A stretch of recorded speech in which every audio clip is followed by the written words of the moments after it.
Going live. Okay. Hi, everyone. I hope you can hear me. Welcome to the first of the Brain Prize seminar series on migraine and headache. My name is Martin Meyer, and I'm the director of the Brain Prize. And for those of you that are not familiar with it, the Brain Prize is currently the world's largest prize for neuroscience. And it's awarded each year by the Lundbeck Foundation to one or more neuroscientists who've really made outstanding contributions to their field. And the Brain Prize recognises contributions in any area of neuroscience, from basic neuroscience through to clinical research. And winners can be of any nationality, and they can work in any country around the world. And this year, the Brain Prize was awarded to Jes Olesen, Lars Edvinsson, Peter Goadsby, and Michael Moskowitz in recognition of over 40 years of work in migraine. And their work has culminated in the clinically effective classification of migraine, and then to unraveling a key mechanism involving the trigeminal vascular system and CGRP that causes migraine attacks. And crucially, the understanding of migraine mechanisms has really been instrumental in the development of entirely new classes of migraine therapies, the so-called CGRP antagonists. And these are already on the market and significantly improving the lives of migraine patients. And so this year's winners of the Brain Prize have done something very rare. They've provided a really rare example, or at least certainly in neuroscience, of bedside to bench to bedside research that has resulted in real tangible clinical benefit for patients. And so in recognition of this year's winners, the Lundbeck Foundation has organised this seminar series on migraine and headache. And the series will consist of one seminar per month, starting today and finishing in March of 2022. And the speakers that we've lined up are all international leaders in the field, and topics will cover things such as mechanistic studies of migraine in animal models and patients, cluster and post-traumatic headache, the genetics of migraine, and also treatment. You'll be hearing from all 4 Brain Prize winners, and today we'll be hearing from the first of those winners, one of the Brain Prize winners, Jes Olesen. So it's a real privilege to welcome Jes, and on behalf of the Lundbeck Foundation, I'd like to say congratulations once again on receiving this year's Brain Prize. But I'd now like to hand over to the host for today's talk, Christian Harness, who's an associate professor at Riis Hospital and University of Copenhagen, who will introduce Jes properly and also run today's session and field questions and so on. And so with that said, I'd like to welcome Jes and hand over to you, Christian. Thank you very much, Martin. I have the pleasure to introduce Jes Olesen, who is the professor of neurology at the University of Copenhagen and the chief physician at the Danish Headache Center here at Rigshospitalet Glostrup in Copenhagen, in Denmark. He began his medical training at the University of Copenhagen in 1967 and undertook specialist education in neurology at major teaching hospitals in Copenhagen, the National Hospital Queen Square, London, and Cornell Medical Center, New York. In 1985, he became professor of neurology at the university, and importantly, in 2001, he founded the Danish Headache Center at Glostrup Hospital. Professor Olesen is probably most known for development of the human provocation model and showed the crucial importance of nitric oxide, calcitonin gene-related peptide, and pituitary adenylate cyclic activating peptide in migraine mechanisms. Along with his scientific work, he has also initiated and chaired the International Classification of Headache Disorders, which had a huge impact for clinicians all over the world. More recently, he continues his work on animal models of migraine, which we'll also get the insight in today's lecture. I will give the word to you, Professor Olesen. Thank you very much. It's a great pleasure to receive the Brain Prize, and not only for me personally, but I believe it's a major thing for the field of migraine and other headaches in general, because this field has been somewhat disregarded. We showed, for example, many years ago that it's the least funded of all branches of neurological research in Europe, and I think it's probably the same in the United States. I think this prize will make it clear that we have moved from myth to neuroscience and actually to molecular mechanisms that encourage and make possible new drug development. Before moving on with that, I just a little bit for fun would like to show you a publication I made in 1970. I was the first who showed that when a subject moves her hand, then brain blood flow increases exactly in the area of the hand in the cortex. At that time, people thought the brain was compared to a computer. It used the same amount of electricity, whether it was actually doing something or just being open. That's what people said at the time. Now it was clear that brain function is associated with increased blood flow and probably increased metabolism. This has later become a huge avenue of research, but I never pursued this field. I was a neurologist. I wanted to work with diseases, and so migraine came into my focus. I think it was because I had such a very good physiological training and number of high-ranking publications that I had the courage to move into this field. Because at the time, and now we're talking about the late 60s, we still only had this classification of migraine that I show here. And it says that it's a headache widely varied in intensity, frequency, and duration. Attacks are commonly unilateral in onset, are usually associated with anorexia and sometimes with nausea, vomiting, and often familial. You can see how this can be interpreted in any way you want, and the diagnosis varied widely from country to country and between different doctors and so on. So really, I ventured into a field that was extremely poorly defined, and also where absolutely nothing was known to be abnormal during an attack. That's why I used the word myth in the beginning of my presentation. I was fortunate very early to use my expertise in brain blood flow and studied migraine patients during acute attacks. Actually, in order to do that, I created a new clinical facility at Rigshospitalet, the acute headache center, where people could come in with an acute severe attack of headache and be treated. But before treating, we could also ask them if they were willing to participate in our research. Here's one such patient studied with SPECT. It's a tomographic picture. There's the frontal area and the occipital area of the brain, right hemisphere, left. 1 hour and 30 minutes after onset of a migraine aura attack with visual disturbances and sensory disturbances in the contralateral hand. And you see here this blue area in the occipital parietal region is low blood flow. So corresponding exactly to the symptoms. And then after 9 hours and 30 minutes, this same area is red and yellow, which means increased blood flow. So first it reduced blood flow, then increased blood flow, and then at 21 hours, symmetrical blood flow. These and other studies, and we published several studies, but I have no time to show it, made it possible to make this graph of what happens during a migraine attack. So here's a normal blood flow. Blood flow goes down during the aura. Aura disappears. Headache comes on, but blood flow is still low. And then during the headache phase, blood flow moves from low to high. And sometimes headache disappears, but blood flow stays high.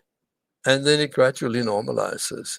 And this, of course, disproved the existing hypothesis that migraine is due to simple vasoconstriction, because there was no good correlation between blood flow and headache. This was further made clear by studies done, and also here Professor Martin Lauritsen comes in because it's one of his pictures, where we used intracarotid injection of xenon because people had to have an angiography in those days. It was before the scanners. And this angiography provoked an aura attack. And here you see the blue area at the back of the brain spreading gradually. And it was actually possible to calculate the rate of spread to be 3 millimeters per minute across the cortex.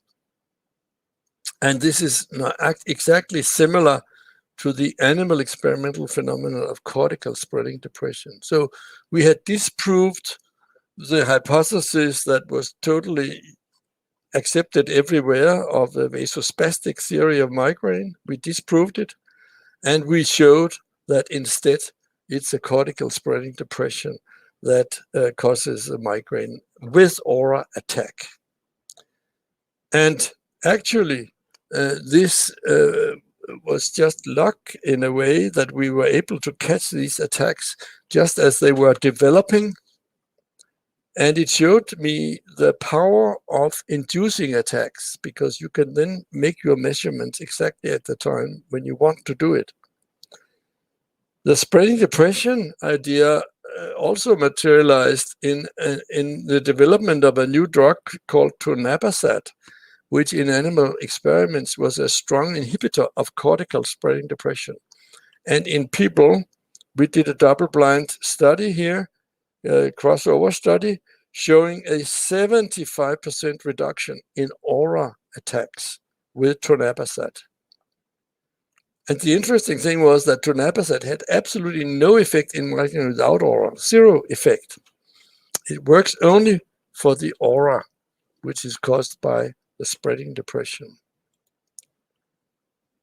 Migraine without aura was different, and here is just a picture during attack showing perfectly normal blood flow.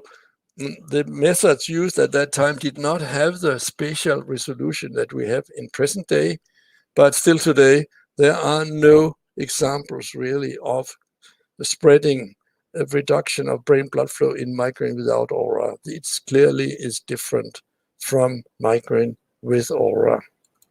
And those were things that made me think about a future classification of headache. We need to separate migraine with and without aura.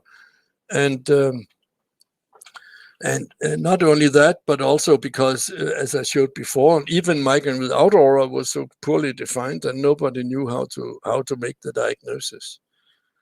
So we published the International Classification of Headache Disorders, first edition 1988, which I think brought headache from being the worst classified neurological disorders to being the best classified neurological disorders, because we had explicit diagnostic criteria for all entities. And we repeated the second and third editions in 04 and 18 based on scientific work. Every time we revised this, it was because of new scientific studies. Of course, the classification subdivides all the many different headaches into primary headaches, secondary headaches, and cranial neuralgias.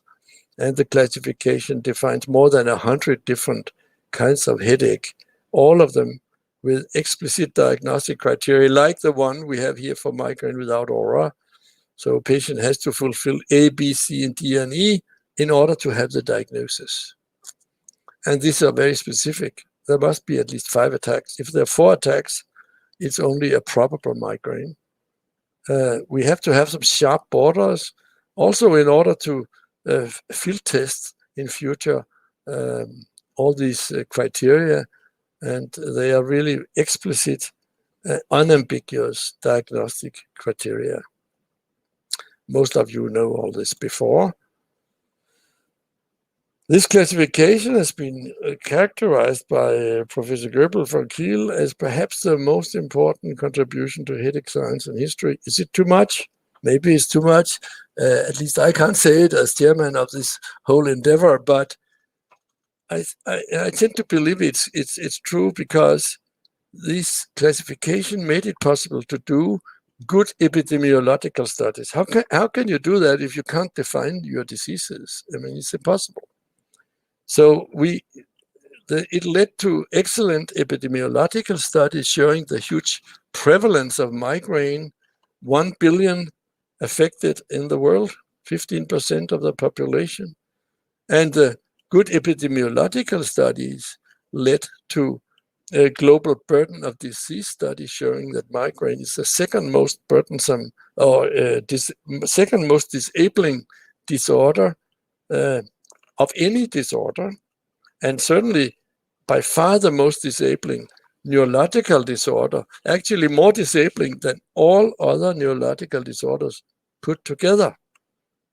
So there was a gradual now understanding that even if each single patient is maybe not as affected as they are by some other diseases, that mass of patients who are reasonably well, quite a lot disabled, that adds up to making migraine a very, very important disorder. And I just want to, as a last year, to point out that classification is not finished. There will be a new committee. Professor Peter Goodsby is chairman of the new, because I thought after 30 years it was time to give up and hand over the torch to somebody else. The work is not started yet because classifications come usually at 10 years intervals or more. But in the meantime, there is a whole branch of research called classification research. Here's an example of a study I did with Professor Lebedeva in Russia. A huge amount of patients with transient ischemic attacks and migraine patients, and we tested existing criteria, found that they were not enough sensitive, developed a new criteria where we require 3 out of 6 characteristics in order to have a migraine with aura, and that can then distinguish migraine with aura from transient ischemic attack very precisely with a specificity of 0.91.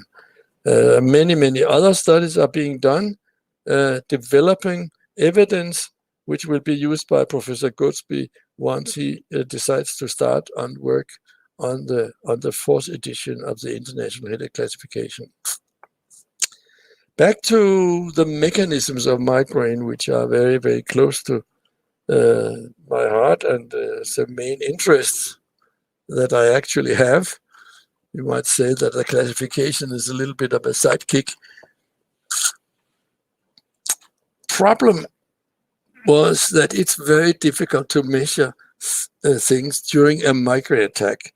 We never know when the patient is going to have an attack, and if they have it, they are usually sick and nauseous and don't want to go into a taxi.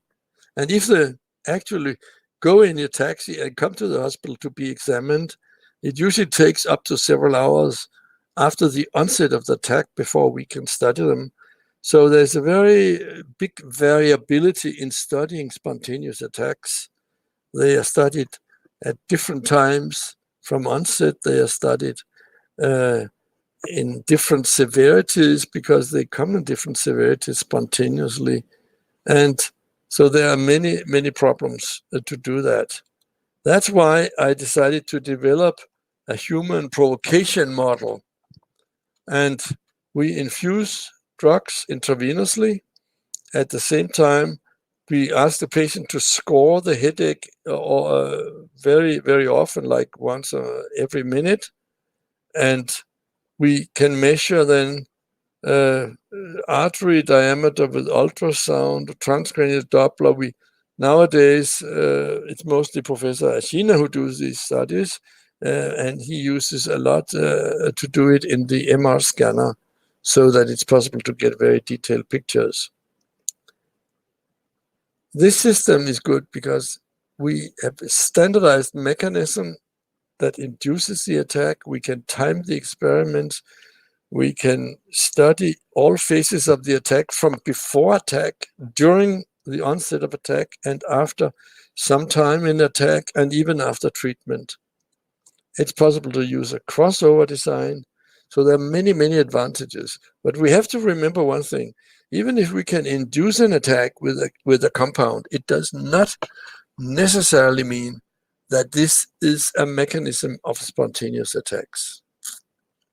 I used to, in order to understand this, I sometimes tell people, if we knock the patient on the head with a hammer, that can probably cause a migraine attack. But it doesn't mean that if we remove all hammers in the world, that they will no more have any migraine attacks.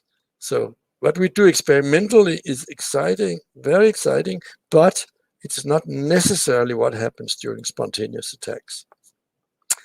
So the first compound we studied was nitroglycerin, which is a prodrug, as you know, for nitric oxide, ubiquitous signaling molecule.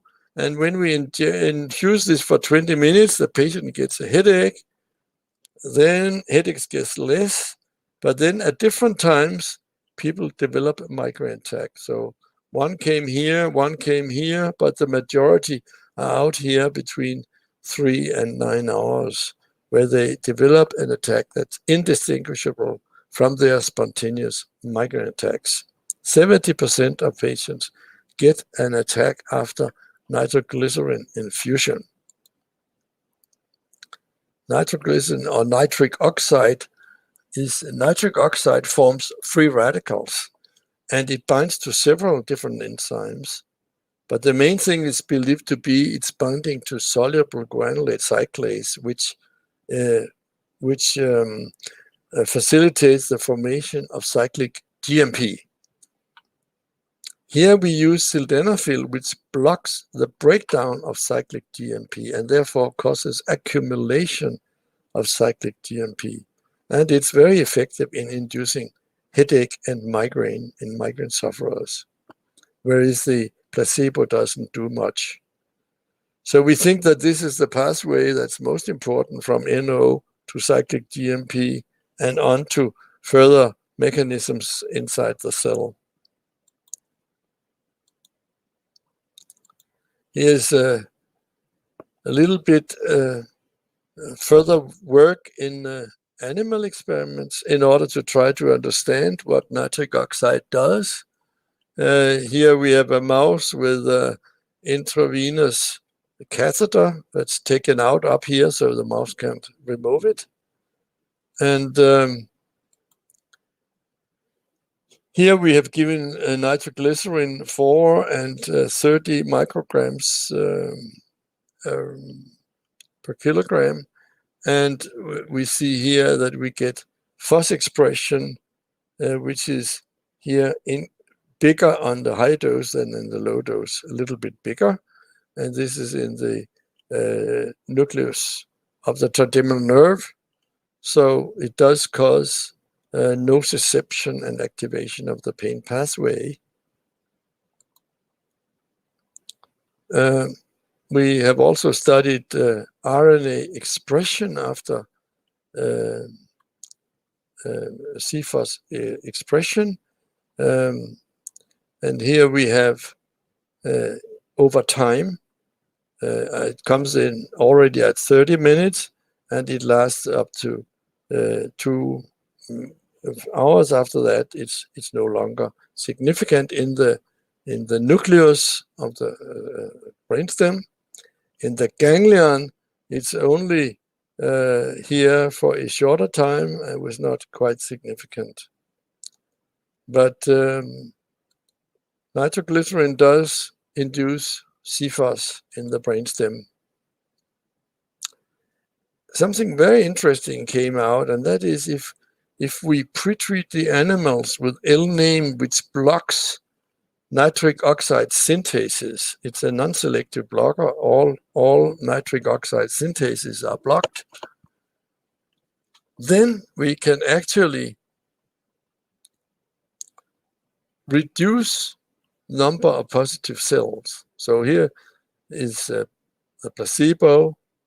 Here is after nitroglycerin. But here is when we have pre-treated with L-NMMA, and you see a different, this is a different distances from the opex here. So different parts of the brainstem, but every place it's the same. And isn't that strange that you block the production of nitric oxide, that this can inhibit the effect of externally administered nitric oxide or nitroglycerin? It's a kind of, we made us propose that nitric oxide, nitroglycerin has a kind of feed-forward mechanism, that it stimulates actually further production, endogenous production of nitric oxide. We see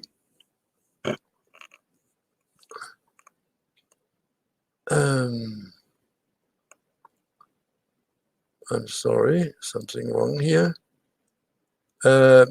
Also in that nitric oxide and nitroglycerin can stimulate the presence of p-ERK, and that this is located to neurons because it co-localizes with neurons identified by this new compound. So p-ERK is activated too, and so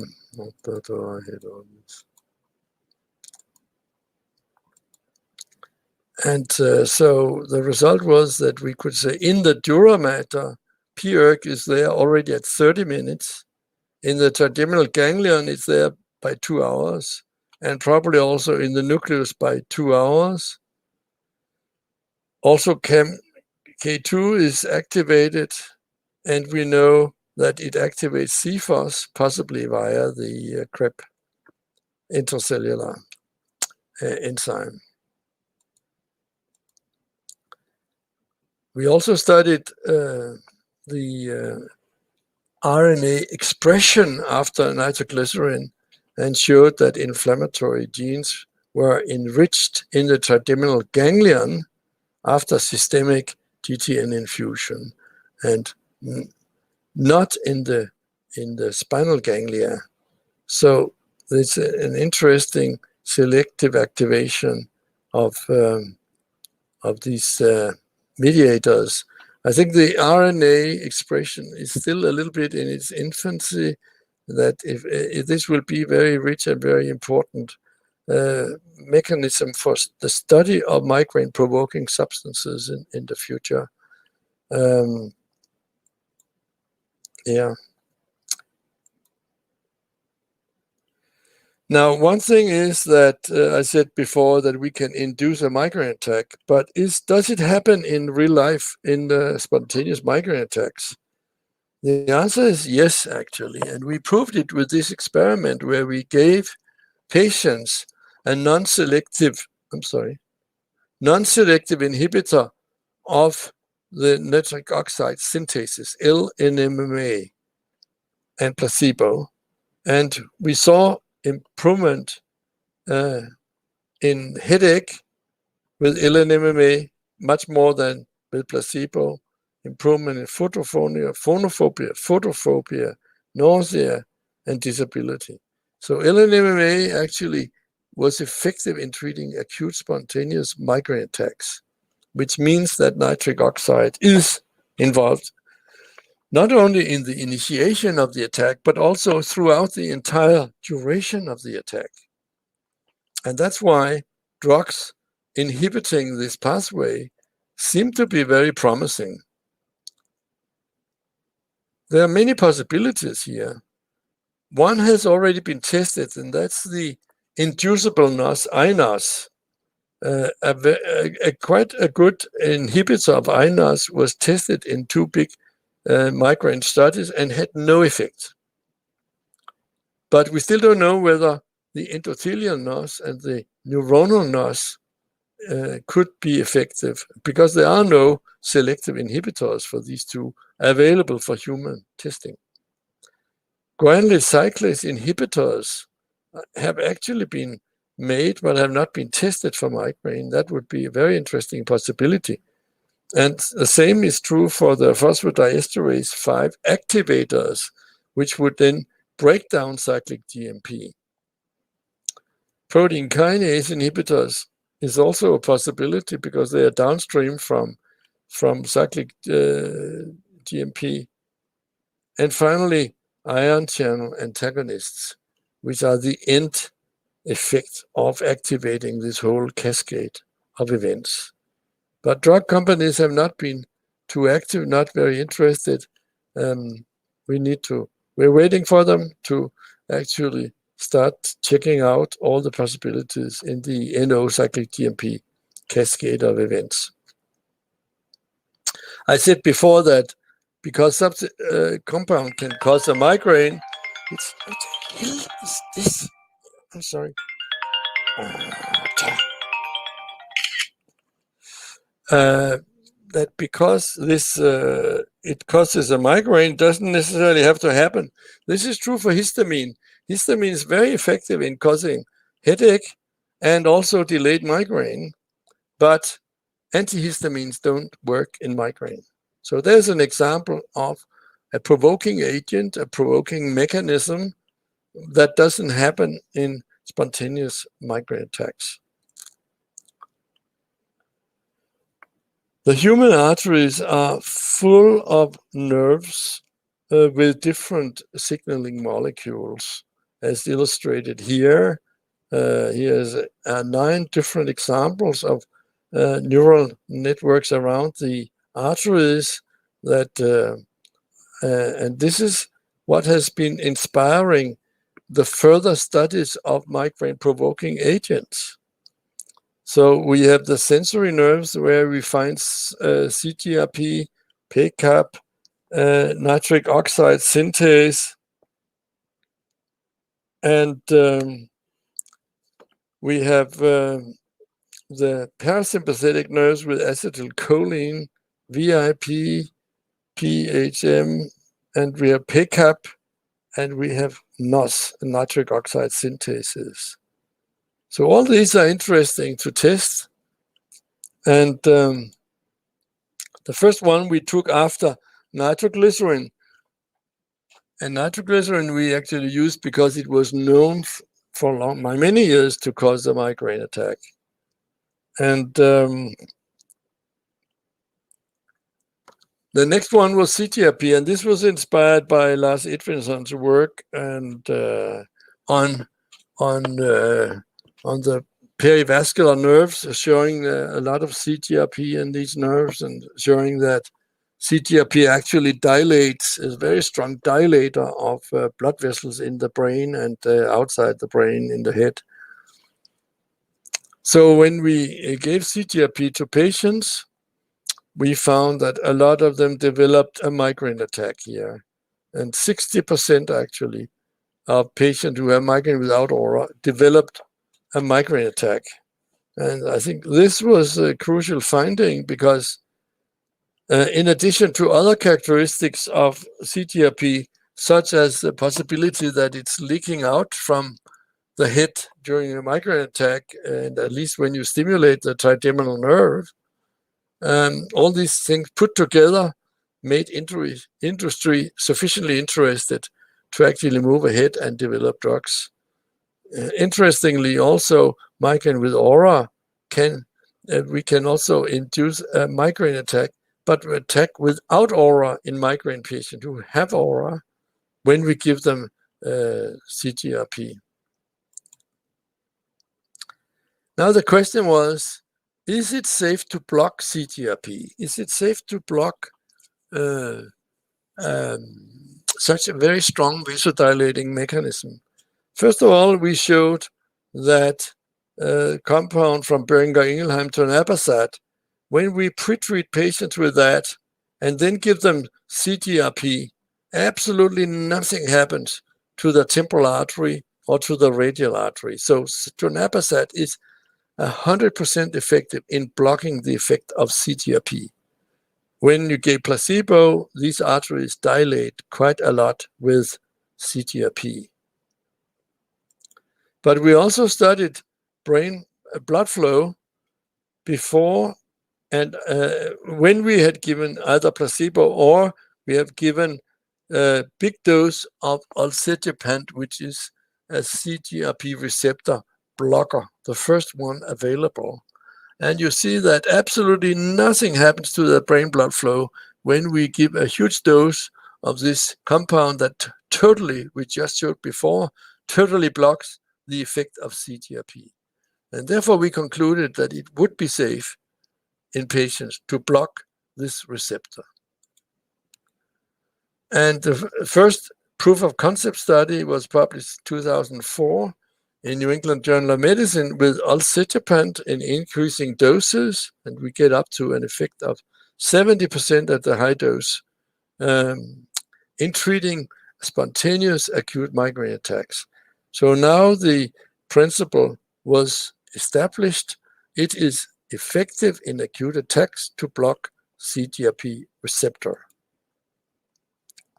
And after that, we now have in America already marketed rimegepant and ubrogepant and atogepant.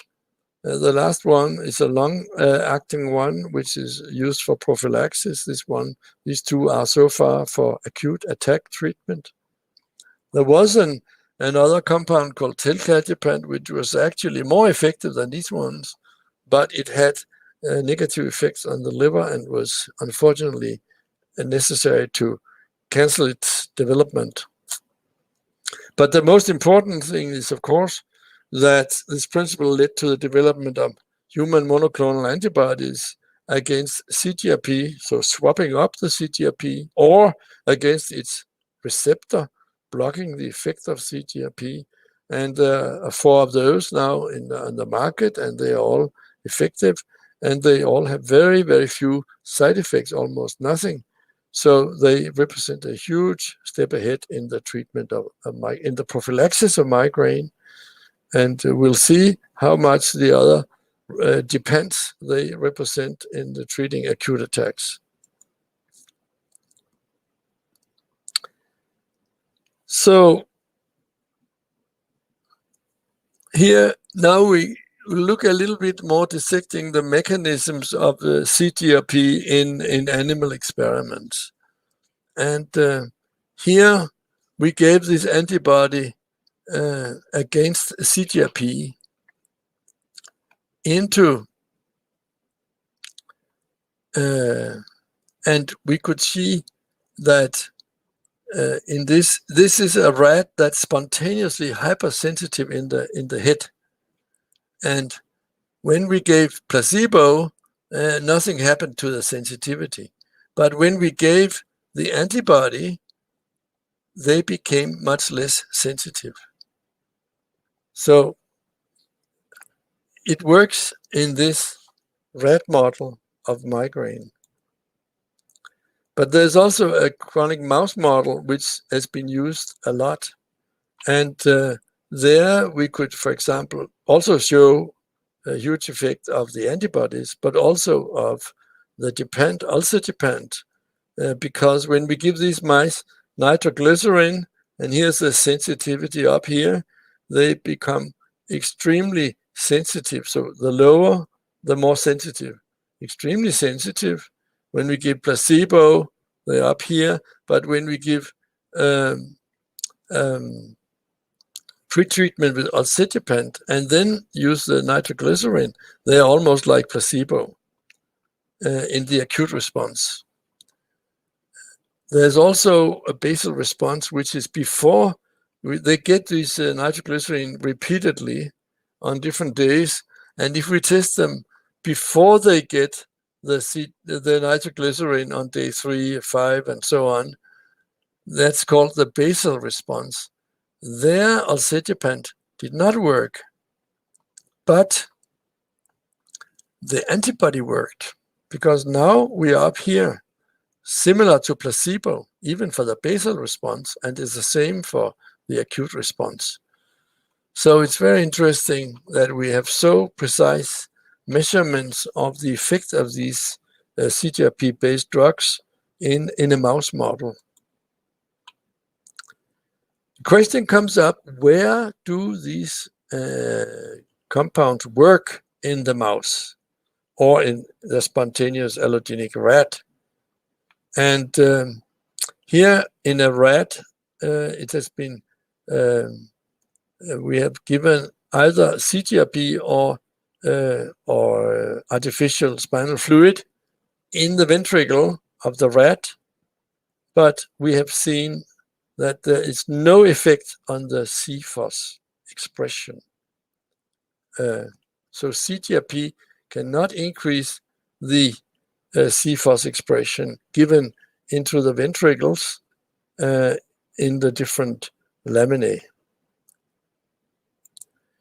And if we try the same thing in the mouse model, what we see there is that the placebo is up here, and alcetrapib plus calcitonin gene-related peptide is almost like the placebo. So alcetrapib is very effective here when it's given systemically. But when alcetrapib is given intraventricularly in the CNS, there is zero effect. So these studies are the same results with the antibody, where we see that in systemic antibody, it's just like placebo, but when systemic when we give systemically, it completely prevents the hypersensitivity, but when we give it in the ventricle, there's no effect. So CGRP in the ventricle, antibody in the ventricle does not change the sensitivity to nitroglycerin. So we could conclude from these studies that we think that both alcetrapib and the antibodies, they work outside of the brain in the mouse model. And there are other arguments why in humans we think they also work outside of the brain. Now I want to move to an interesting field which has also been neglected. I think there's some exciting possibilities here also, and that is the prostanoids. Now we're first doing the human experiments. Prostaglandin I1, the prostacyclin, causes headache, and in some patients also migraine. Only half of the patient got migraine-like headache. It dilates the superficial temporal artery. When we then move to prostaglandin E2, it causes more headache. But interestingly, in the acute phase here, and then the headache disappears quite quickly. If you remember nitroglycerin, it had this delayed migraine here, but not with prostaglandin E2. 9 out of 12 patients reported migraine-like attack. And it was immediate in 58% of the patients. So what we think is that some of the other provoking agents, they set in motion some kind of cascade, a biochemical cascade that after quite a long time, up to several hours, results in a migraine attack, while the PGE2 is actually directly involved in the attack itself. And we just show that it dilates the artery, the superficial temporal artery. This is the velocity of blood in the middle cerebral artery, which decreases, which means that the middle cerebral artery has dilated also. So it's quite a good vascular dilator. And by the way, every single compound that causes a migraine is a vasodilator. Prostaglandin D2 is also causes some headache, not too much, but it also dilates the arteries. We studied also the prostaglandin F2 alpha because it's known to be a vasoconstrictor, but it's also known to sensitize sensory nerve endings in some experiments. It causes absolutely no headache, as you see here, compared to placebo. Both of them are right on the baseline. We've also studied noradrenaline infusion, which is another vasoconstrictor. No headache at all. So we are absolutely convinced that only vasodilators can cause headache and migraine. This is a summary of the prostaglandin experiments here. So the prostacyclin causes headache in all patients and migraine in half of them.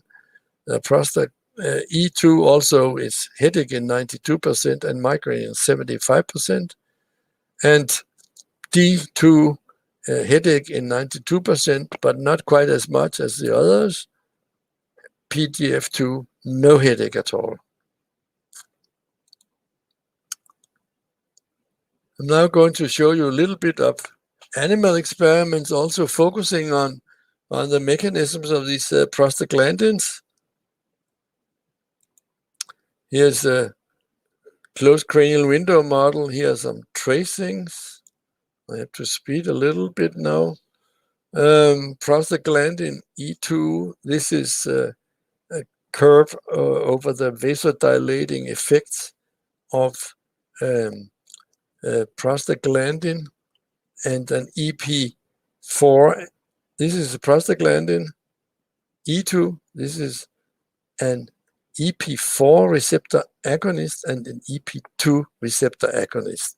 And these are given in the carotid artery in this closed cranial window model.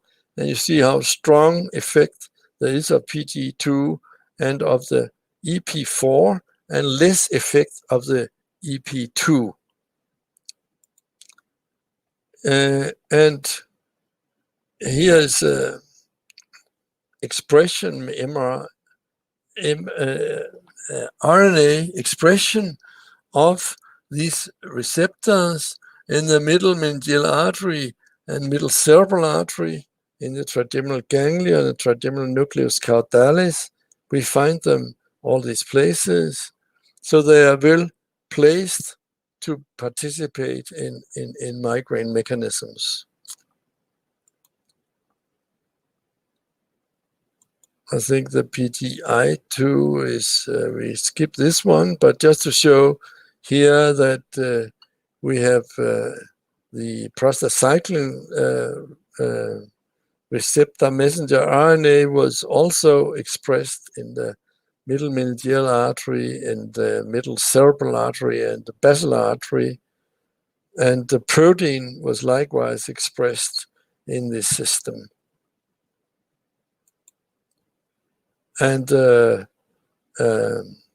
receptor, the IP receptor, was in the smooth muscle cells of the cranial blood vessels.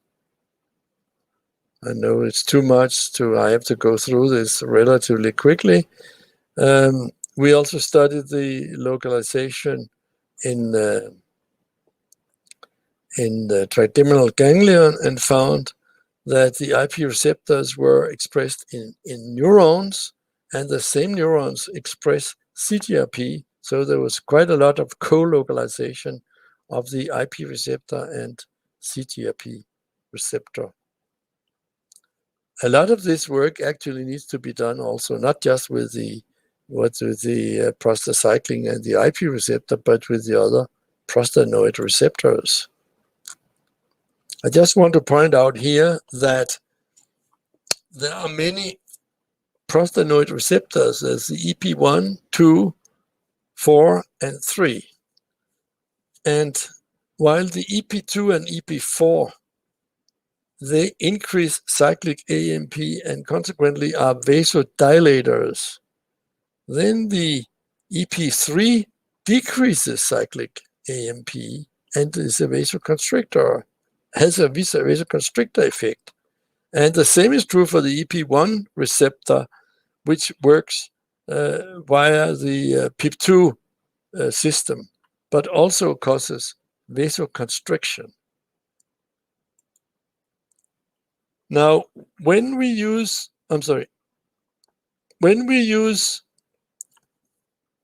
non-steroidal anti-inflammatory agents, which you know are effective in migraine, they can treat headache, all kinds of headache. They can also treat a migraine attack, but they can also be given prophylactically with some effect. Then we block the production of all the prostaglandins.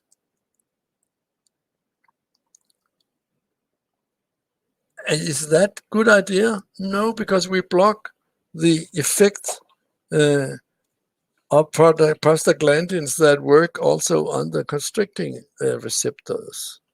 We would like to block only effects on receptors that are vasodilating. So if we had a selective compound that worked only on the IP receptor, the EP2 and the EP4 receptor, or just maybe one of them, that might actually be more effective than using a non-steroidal anti-inflammatory agent.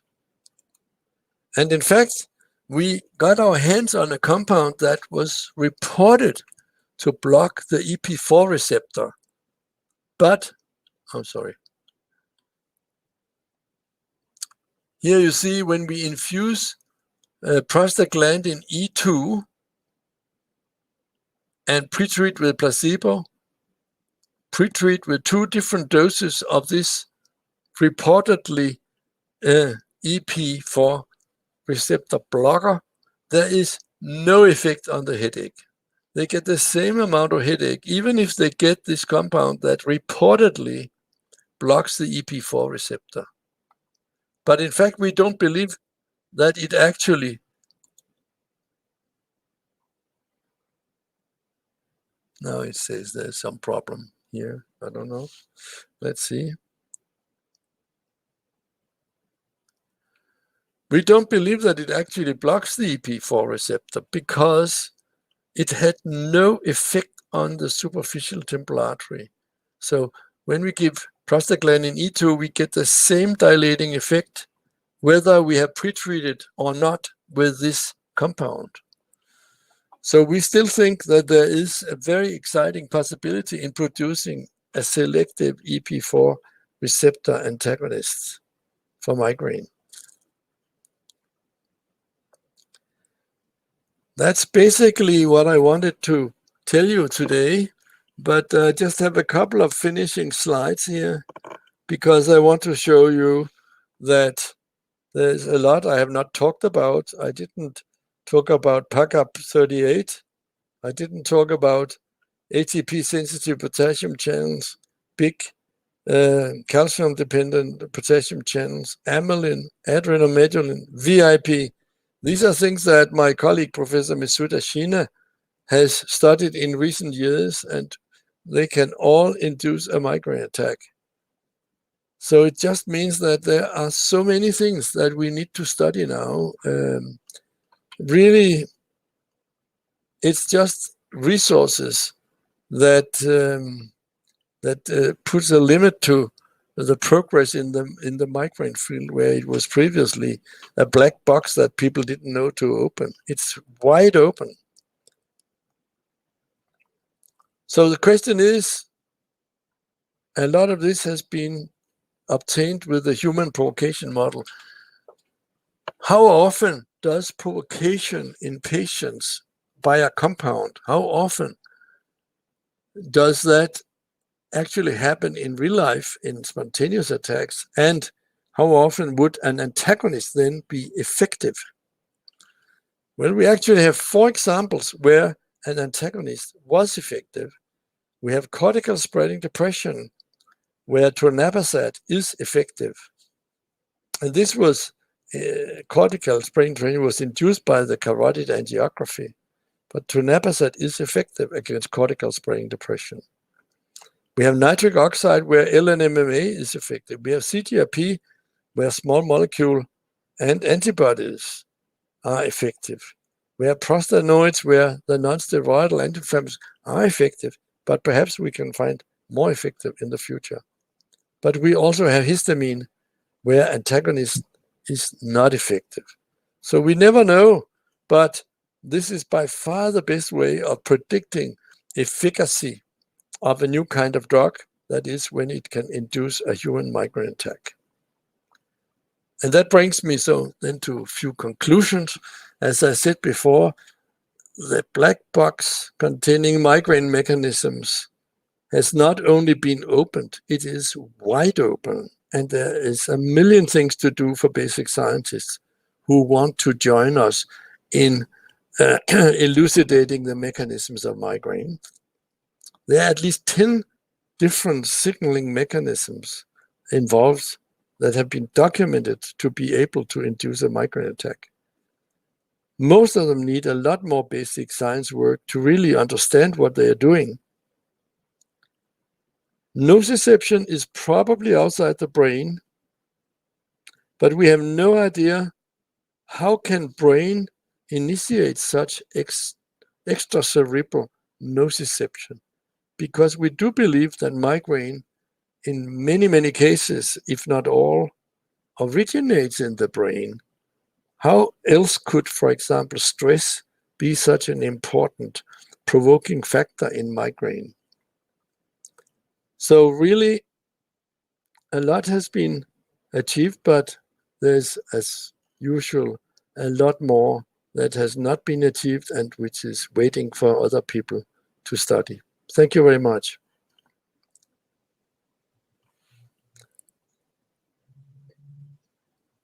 Thank you very much, Professor Olesen. We will now open for some questions from the audience. You can choose also to come on the screen, or you can write in the chat. If you want to come on the screen, please just write that you want to come on the screen and ask it. If not, I will read the question. But I think I can start maybe with asking one question, because you mentioned the importance of this classification in the beginning. But of course, you also have this provocation model. In your view, which has been the most important contribution to the migraine field? In fact, the classification was important for the human model, because getting precise diagnostic criteria was the first time that we could show that what we provoke in the patient is really a migraine attack. Before, when we had no criteria, it was very difficult to say. Well, it was known since the 1920s that nitroglycerin and histamine could induce a severe headache attack. But it wasn't clear whether it was a migraine or not. And that became possible to answer. So that in a way, the classification was a kind of precondition for really moving forcefully forward with the provocation model. But classification has so many effects in clinical practice, whereas the provocation model, so far, the one really important result is, of course, it contributed to the development of the CGRP drugs. But other than that, it has mostly been for understanding the mechanisms of migraine. And industry has not followed up on this to any large degree. Because then you can also take it further now with all these animal models that is also being developed. And then your view on the importance of the provocation model in translating back again to the animal models. Yeah, exactly. In fact, it's the human provocation that led people to develop these animal models, which also use the injection of nitroglycerin or PACAP or CGRP or many compounds. So the human experiments inspired basic scientists to develop these rodent models. No, so I think we both can agree that a lot on the basic science is also needed in the migraine field, because it has, of course, been very focused on the clinical work, maybe because it was so undiagnosed in many ways. But so how do you picture this view back again? So you are going to the animals and then back again to the humans again. This interaction. Yes. Well, I think that for many of these compounds, we've shown that we can induce a migraine attack, and then go into the animals to try to understand more about how they work, and then the animal models can be used when experimental compounds come out of the pharma industry. I mean, they want to have animal experimental proof that their new compounds have a likelihood of being successful in migraine. And I think that the existence of the animal models is absolutely crucial for the stimulation of pharma industry to move forward. Then I see we have a question here from, let me see, Martin Meyer. Do you think the 10 signaling mechanism act in parallel, or do they might converge from a common downstream effector?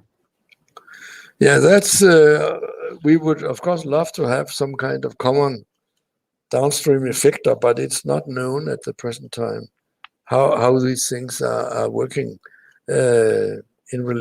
together. And this is another thing that we have to study in animal models. We don't like in humans to use more than one drug at a time, because we have to say safety first when we do human experiments. And when we start combining drugs, we're not so quite sure about safety as we are when we use just a single compound. So this will be a major thing for animal experimental work, to try to sort out how these things are working together. Then we have a question here that's gotten nice upvotes from Karin Finger-Baylor. Any idea why women seem to be more affected by migraine attacks, and why attacks sometimes are significantly reduced in the number after the menopause? Well, the last question is easy, because migraine does not disappear more quickly for women than it does for men. So it doesn't really have anything to do with the menopause. And there are even women who get migraine for the first time after menopause. Now, why women have more than men? It's got to do with the female hormones, because before menarche, there's not such a big difference in boys and girls as there is in adults. But understand it more closely, we don't. And this is another, I think, very exciting field of research, trying to figure out why this is. Oh, absolutely, I agree very much on that. I think it will solve a lot of daily problems for thousands of patients. We have another question from Megan Pickering. Why do you think that the industry has not further developed some of these interesting compounds that you suggested during your speech? I think it has to do with finance, obviously. That I'm so old. I have been at a lot of expert panel meetings with companies and so on, and I remember that many years ago we discussed the prophylactic market in migraine, and the company had some very smart guys in health economics, and they calculated that the market for prophylactic drugs is very, very small. But at that time, there was a patent on the triptans. So the market for acute treatment was very, very big. And we told them as experts that the prophylactic market has the same size as the acute market. No. They had very good, and this was because all the prophylactic drugs were out of patent, and they were all very cheap at the time. Now we know from the advent of the new monoclonal antibodies against CGRP that they slowly will confirm what we've always said, that not every migraine patient needs prophylactic drugs. Actually, only maybe 1 in 4 migraine patients need prophylaxis. But prophylaxis is given every day. and attack treatment is only given during attack. So market size is probably the same, and we are talking billions and billions of dollars per year. And I hope that will stimulate the interest in the pharma industry. But we know it's so expensive to develop new drugs that they are very, very conservative. And what industry likes the best is, of course, to make a Me Too drug. So once somebody has proven a concept, like once somebody proved that CGRP antagonism is effective in acute attacks, then the company were willing to invest. But are they willing to invest in an EP4 antagonist because Dr. Olesen says this is a possibility? I don't think so. I mean, it is too costly. So they need much more, and that's where it comes in with these animal models. They need much more evidence before they are willing to open the purse. Yeah, and especially now that when we have a lot of drugs that also work, they need to be at least the same or even better for a new group that is already existing. There's one more question here. It's maybe a little bit specific, but what do you think is the mechanism for migraine with auras with carotid puncture? Yeah, that has been driving me mad because I tried so hard to imagine what could it be. We know it's not just the puncture of the carotid artery. We use the direct puncture of the carotid artery plus catheter into the internal carotid artery. But when you do it from the transfemoral route and put the catheter up, that also triggers the migraine attack. And so it could be, the forceful injection of this contrast dye. It could be some kind of local irritation. It could be temperature of the injected fluid.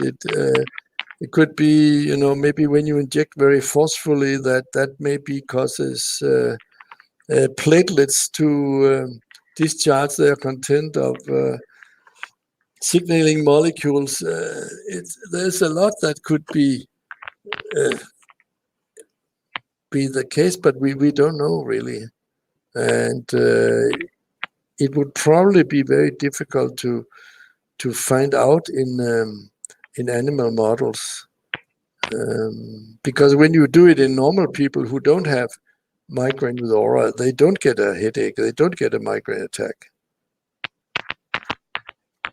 I think we have two questions left here from Arnold Wilkins. A recent paper in Brain showed that many small vessels provoke pain when distended. Are these not a mechanism for pain arising from vasodilation within the brain?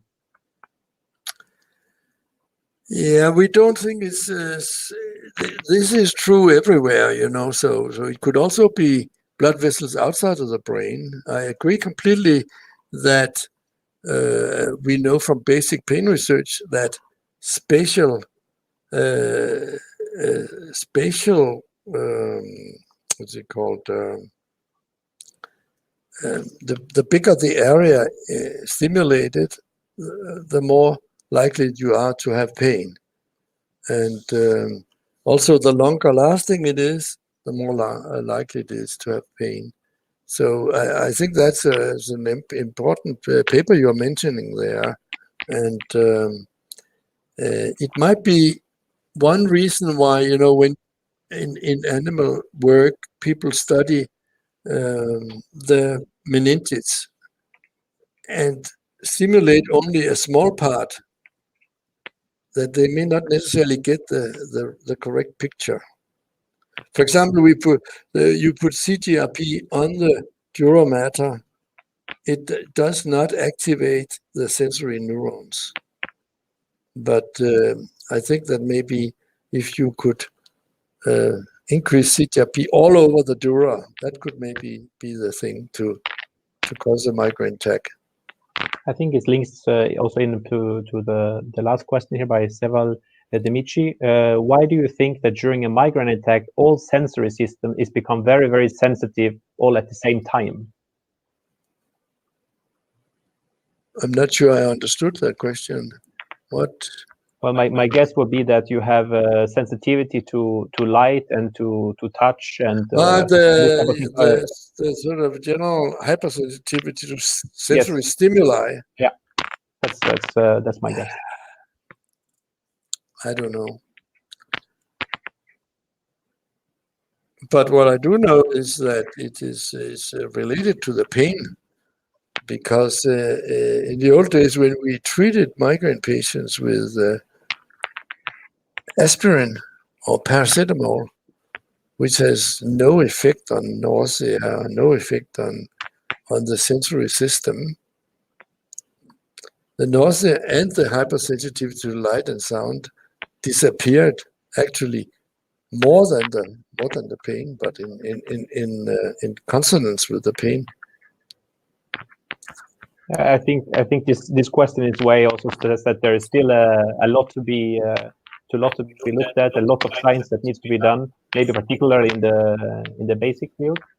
So unless there are any more questions that are within the very short time window here, I would like to thank Professor Olesen for a very nice presentation, and also for all the attendees to paying attention to this talk, and hope that you all can contribute bringing focus for the migraine field and migraine research for the years to come. So thank you again, Professor Olesen, for the presentation, and thank you for everyone for listening in on this Brain Prize seminar.